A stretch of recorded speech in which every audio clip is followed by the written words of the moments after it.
Blocktails used to be a completely different game, and if you're new, you have no idea what you missed. There's this whole history of nerfs and blocktails that changed everything about how the game plays. If you ever looked at old guides or videos and wondered why nothing works the same way, or if you've heard veterans talk about how things used to be better, this is why. In this video, I'm going to walk you through every major nerf that shaped blocktails into what it is today, show you what items and cards used to do before they got changed, and explain how the entire meta evolved because of these balance decisions. But first, let me tell you about the free resources that used to exist in the overworld. Understanding what those were makes the rest of these changes make way more sense. So back in the day, Resurrect pickups would spawn in the overworld as you explored. You'd be walking around and find these items just sitting there. They were completely free revives that had no cost and no requirement. Anyone who bothered to look around could grab them. Most players treated them like safety nets. You'd grab them while exploring and save them for boss fights or strong mobs. The devs removed them entirely from the overworld. Those pickups now don't spawn anymore. But it didn't stop there. The Resurrect card itself also got hit. It revives a fallen ally with 5 HP and also grants 1 self-revive per battle. The max stack went from 10 down to 5, so the game went from having free revives scattering around the world, plus the ability to stack 10 cards, to basically having no free pickups and only having 5 cards maximum. Resurrect got nerfed from both directions at once. Beyond just Resurrect, there was another resource you could find laying around. Cure pickups were scattered throughout their overworld, and you'd explore to find free healing items on the map. Those are completely gone now too. This took away a major source of free recovery from the world. And just like Resurrect, the Cure card got hit as well. The Cure heals 5 HP for a player or ally. The max stack dropped from 10 to 5. So between Cure pickups being removed from the overworld and the Cure card stack being cut in half, healing as a whole took a massive hit. A nerf that flew under most people's radar was Charge Defense. Charge Defense used to drop from enemies as random loot. You'd defeat them and have a chance to get defense buffs that would have damage taken for a few turns. That mechanic got pulled from enemy drop pools entirely. This item still exists in the game files, but now you can get it from the Banished Knight. When it comes to card nerfs, Item Plus got absolutely destroyed. Item Plus used to stack up to 5 times, and each card gave you 30% bonus effectiveness to items. So if you maxed it out with 5 stacks, you were getting 150% extra value from every consumable you used. That's more than double. It made item focus builds really powerful and worth investing in. Then the max stack got reduced to 1 card total, which cut it to about half of its prior power. The card still exists and technically still works, but it went from being really reliable to practically worthless. Now let's talk about first aid kits, because these had a pretty simple mechanic that made total sense. You'd buy the item, carry it in your inventory, and it would auto-revive you when you died. If you had 3 of them, you got 3 revives. 5 of them meant 5 revives. The logic was straightforward and it worked exactly how you'd expect. At some point though, the devs changed how it works. Now the item only triggers once per battle regardless of how many you're carrying. You can have 10 first aid kits in your bag, and you'll still only self-revive 1 time in any given fight. One of the shop removables that hurt really bad was apple pie. Apple pie used to be sold in shops and it was pretty valuable. It gave you the big status for 4 turns, which doubled your attack power. This was perfect for boss fights and burst damage strategies. The devs pulled it from shops entirely. Another shop removal that sucked was the nerf to cookies. Cookies used to be sold in the Turritopulus shop.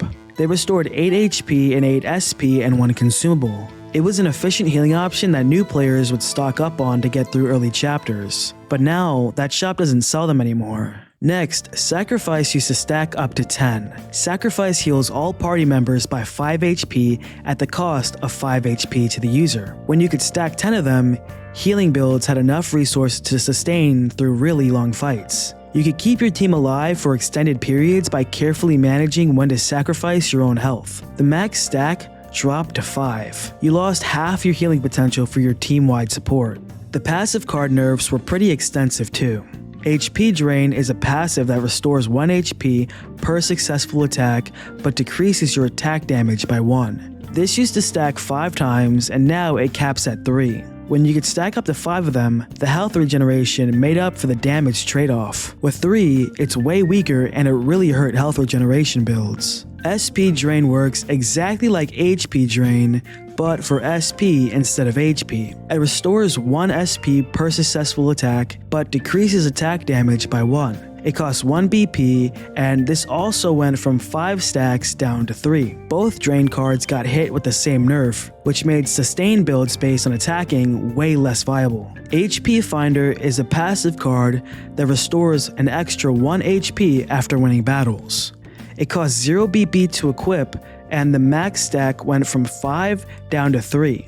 This cuts down on the amount of healing you get after winning a battle. It might not seem like much, but over a long time in the pit, losing 2 stacks means way less healing between fights.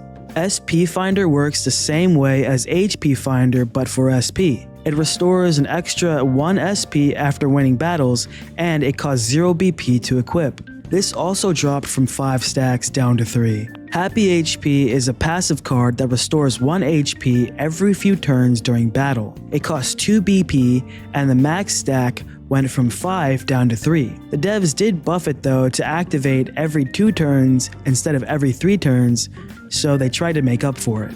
Happy SP works just like Happy HP but for SP restoration. It costs 2 BP and also got reduced from 5 stacks down to 3.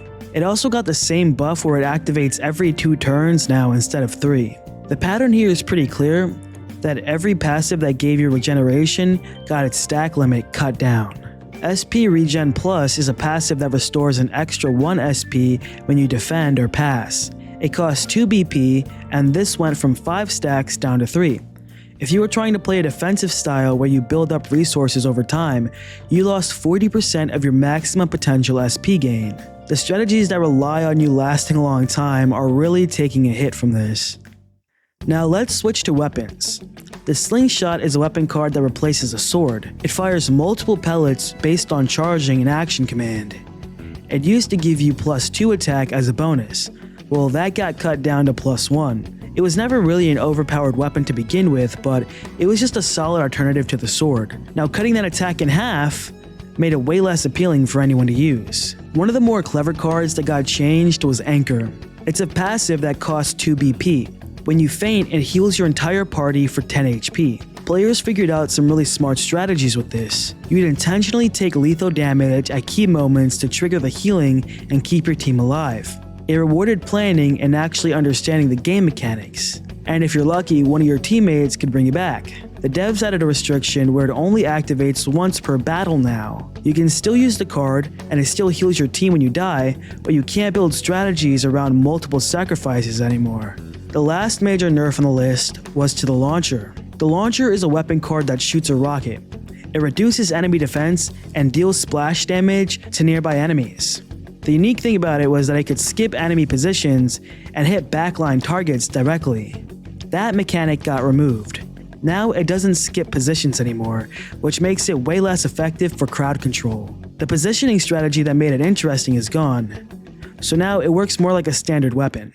But here's the thing, while everyone was focused on these balance changes, they missed what was really going on in Block Tales. This game has some seriously dark lore that most players never notice. I'm talking about hidden story elements that completely change how you see the game. Check out my next video on the dark lore of Block Tales, because once you know what's actually happening in this world, these nerfs start to make a lot more sense.